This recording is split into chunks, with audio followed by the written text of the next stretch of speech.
is, Harry Reid says earlier today, Republicans have a choice, and that is, do they want to shut down the government or do they want to pass a clean bill? The discussion of shutting down the government and whose fault it is, you have a challenge, and that is showing that this is the Democrats' fault, but not yours. If the inevitable shutdown occurs, what is Ted Cruz's message to the faithful? Well, look, there's no doubt Harry Reid and Barack Obama are going to say throughout the next couple of weeks, it's the mean, nasty Republicans who want to shut down the government. But listen, the House of Representatives voted today, overwhelmingly a bipartisan vote, to fund the government, to fund every aspect of the government. Look, House Republicans voted for some parts of the government they don't support and they don't like, but they voted to continue every single bit of the government except for Obamacare. And if we have a shutdown, I don't think we should have a shutdown. I think a shutdown would be a mistake. But the only reason we would have one is because Harry Reid and President Obama decide that they want to shut the government down to force Obamacare on the American people.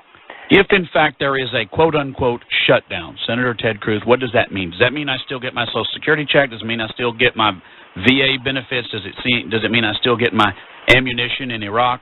What does it mean? Absolutely, yes. The word shutdown is often misunderstood. It is more accurately described as a partial temporary shutdown.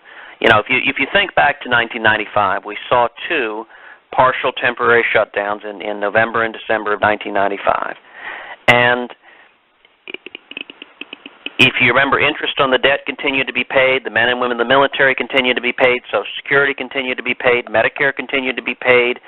The world didn't end. What happens in a shutdown is it is a temporary suspension of non-essential federal spending. And that's not a long-term sustainable outcome. No one thinks that's a good outcome, but at the same time, planes are not falling from the skies. And in fact, we have partial temporary shutdowns every week. On Saturday and Sunday, a good chunk of the government, the non-essential parts are shut down. And that's not an ideal situation, but it is a situation that we have had numerous shutdowns in the past.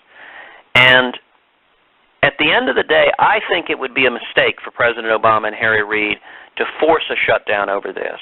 But if you want to understand the issue of defunding Obamacare in one sentence, it is this, Michael. President Obama has granted waivers from Obamacare to giant corporations and to members of Congress.